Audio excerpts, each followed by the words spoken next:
ವಯಸ್ಸಾಗುತ್ತಿದ್ದಂತೆ ಈ ಸಮಾಜದಲ್ಲಿ ತಂದೆ ತಾಯಿಗಳನ್ನು ಸರಿಯಾಗಿ ನೋಡಿಕೊಳ್ಳಲಾಗದೆ ಅವರನ್ನು ಹೊರ ಬೀದಿಗಿಳಿಸುವುದು ಮತ್ತು ಕೊಲೆ ಸುಲಿಗೆ ಮಾಡುವ ಈ ವಾತಾವರಣದಲ್ಲಿ ಈ ಸಮಾಜದಲ್ಲಿ ಮಹಿಮಾ ಓಲ್ಡ್ ಏಜ್ ಹೋಮ್ ಎಂಬ ಸಂಸ್ಥೆಯು ವೃದ್ಧಾಪ್ಯ ಜೀವನದ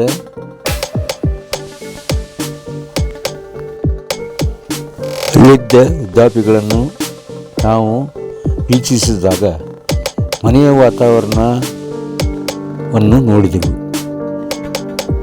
ಮತ್ತು ಇಲ್ಲಿಯೇ ಸಂತೋಷ ಸುಖ ಎಲ್ಲೂ ಸಿಗಲ್ಲ, ನಮಗೆ ನಮ್ಮ ಹುಟ್ಟಿದ ಮನೆಯಲ್ಲೇ ಸಿಕ್ಕಿಲ್ಲ ಎಂದು ವೃದ್ಧಾಪ್ಯಗಳು ಈ ಮಹಿಮಾ ಓಲ್ಡ್ ಏಜ್ ಹೋಮನ್ನು ಶ್ಲಾಘಿಸಿದರು.